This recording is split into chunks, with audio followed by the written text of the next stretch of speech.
Hi guys, it's me Kay from thestilettofiles.com, and this is another Sip and Learn with the feature with my baby, Hey, my everybody. life partner sitting here beside me, and we have a super juicy topic for you today. Per your pick, we will be talking about how to release, let go, get over, move on from your dusty ex. So if you got an ex that you are having a lot of residual emotions and you want some tips to how to get them out of your energy, please stay tuned.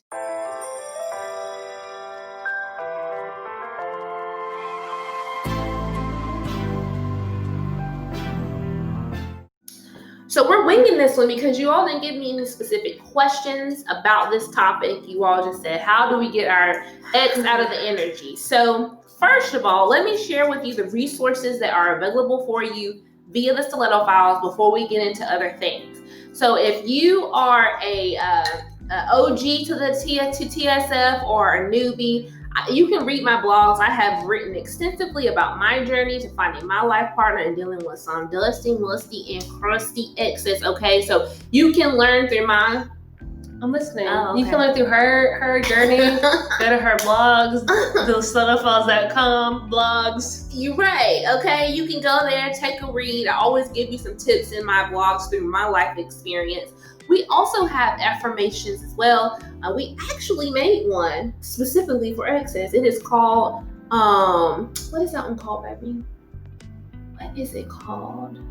I don't know. It comes up with really cute names though. You'll find it. It's leaving me, but it is let go of your ex affirmations. It is on the Empower portal. Take a leap at the Empower portal. There's so much stuff there. We have redone it and organized it. Okay, so enough about this. Let me get into the tea about the exes. Okay, so how I think number one for me, the first thing I think of is how to get over your exes. I think you have to approach this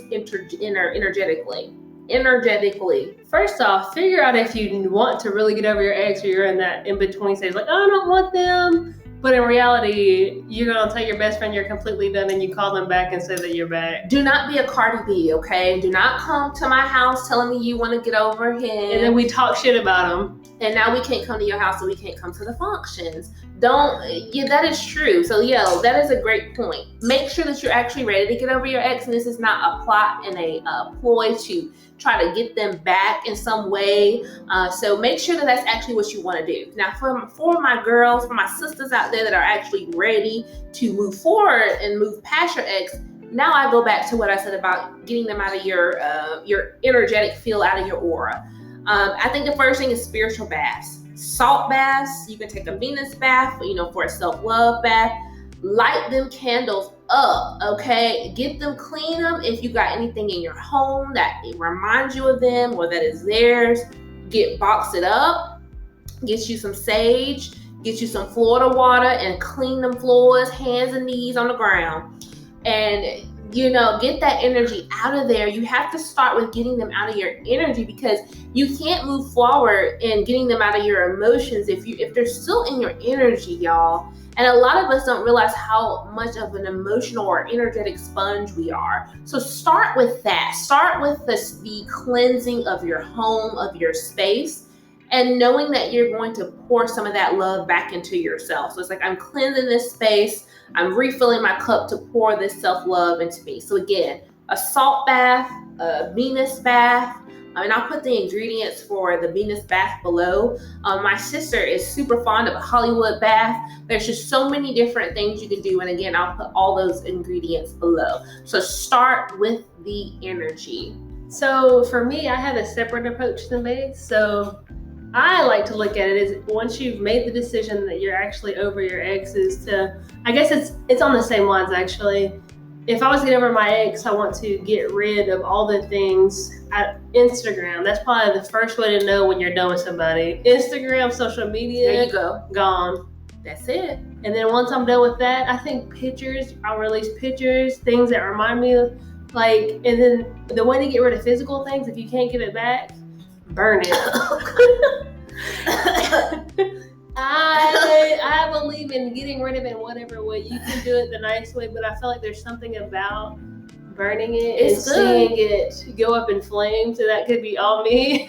I just wasn't expecting her to say that, y'all. Sorry. That is actually very good. I didn't even think about the social media. Yeah. Cleaning them out of your energy that way. Yeah, burning it. You're right. Tell him, baby.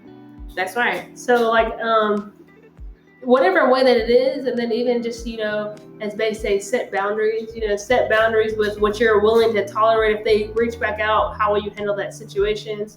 How are you going to handle that conversation with you and your friends if they bring it up? Like, say if they see them out in public, hey, don't tell me about it because I'm ridding myself of that. So set that boundary. Or if you want to know and be back and forth in La La Land, by all means, think about your own the journey. Pros and cons to knowing that information. Setting those boundaries, blocking their contacts. Yes, setting those boundaries with yourself and your friends is highly important. That was going to be my other suggestion. Is actually, if you have mutual friends, especially having that raw conversation of what will we do about this. It is clear that me and this person is no longer together. How can you still support me if they're choosing to support the other person? Whatever, figuring out those boundaries and being explicit with those. Like, don't talk to me about my ex. Don't talk to my ex about me. Whatever don't put that us in the same space at the same time. Yes, that part. Because I feel like it just has to be very candid and explicit and open conversations to setting boundaries. That is a good point. Unfollow their friends. If that was clearly just their friends, they gone. It's because it's how much do you really want to get over them? Because sometimes it's like you say you want to, but deep down you want something to say, oh man, she's doing great. And then you want them to somehow come back to you and realize, like you want to let them realize that you're doing great without them and you're so happy. But in reality, that's really only hurting yourself, because if you're really happy, you're not worried about, if my ex is hitting me up right now, I'm not going to reply. Like, it's on block. That trick. What that trick? That's what's going to happen. You ain't got to worry about the reply. Well, majority of them are blocked anyway, so I'm not worried. I won't even know if they hit me up anyway. She ain't got to handle it because I'm going to handle it. Don't let her fool y'all. You're right. You're right. Anyways, you're right though. You do have to set those boundaries to social media, all of the things, and you just said something so key. I have to keep going back to is that decision that you want to move on. Because I'm all about, you are a walking ball of manifestations and you're constantly in a state of manifesting. So be careful what you're bringing into your energy. So if you really are thinking like, oh, I kind of want them back, you got to make the decision that you don't want them back before you start implementing these tips, or it's not going to be beneficial for you. It's not, because you're going to have confusion coming towards you because you're putting confusion out to the universe. Seek the comfort of your ancestors. I think what you need to do too, I was thinking about self-love, and I touched on that just a little bit at the beginning, but it is really the time to be pouring self-love into yourself, reminding yourself of your strengths, of your values, what you like in a partner, what you don't like in a partner, getting very clear with the type of partner you are, what you have to offer. Sometimes we're thinking so much of, what I want in a partner that we don't look inward and see what it is we have to offer, because we may not can match the things that we're actually wanting in a partner. And that's okay. That's an area of growth for you. What you can be working towards as you're calling in your next partner that's hopefully healthier for you. But it's going to take a little bit. Get familiar with hermit mode. Get okay with being in introspection. And spending a little time to yourself. Now, that doesn't mean, you got to be single for 5 years. It doesn't mean that. It just means that spend the time to actually go into the state of introspection. What is it? What are my strengths? What are my values? What do I want in a partner? Who am I as a partner? What are my love languages?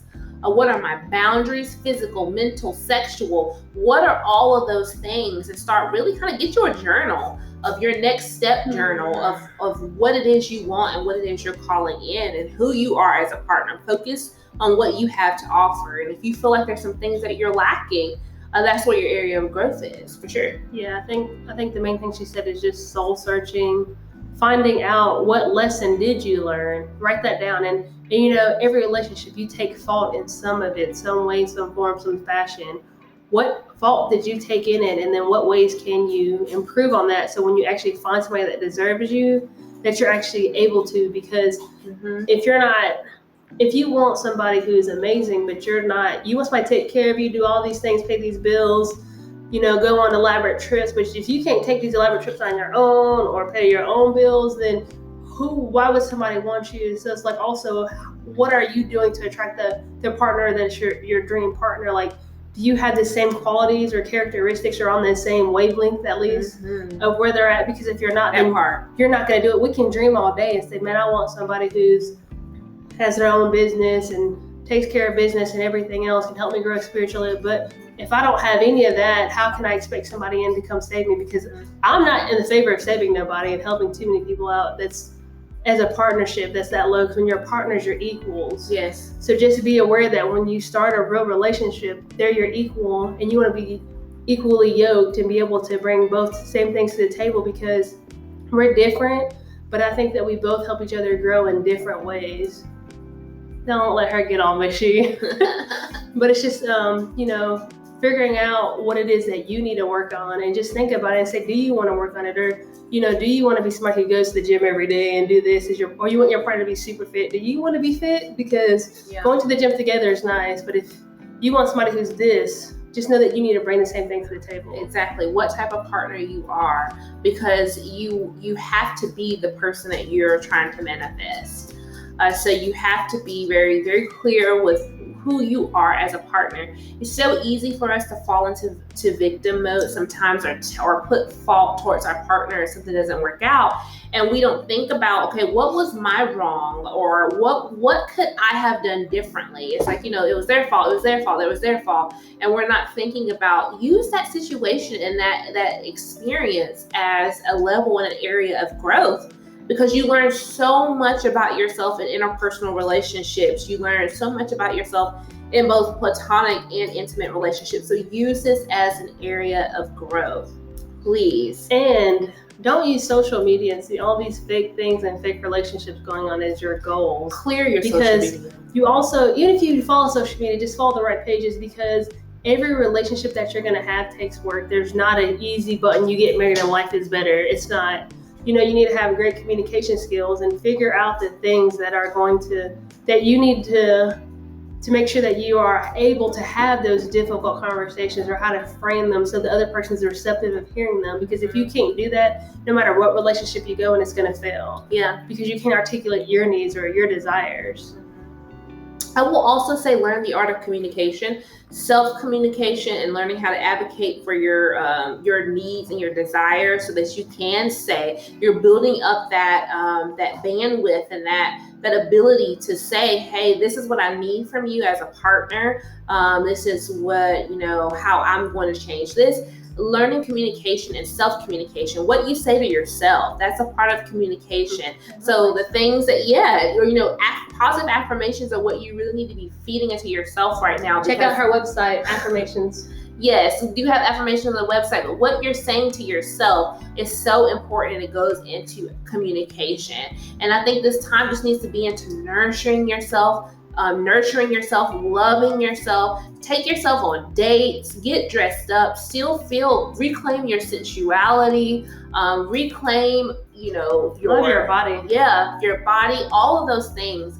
I think it's going to be important to reclaim your energy and pour all that into you. And figure out exactly who you are. So when you're going into a relationship, they can't change you but so far.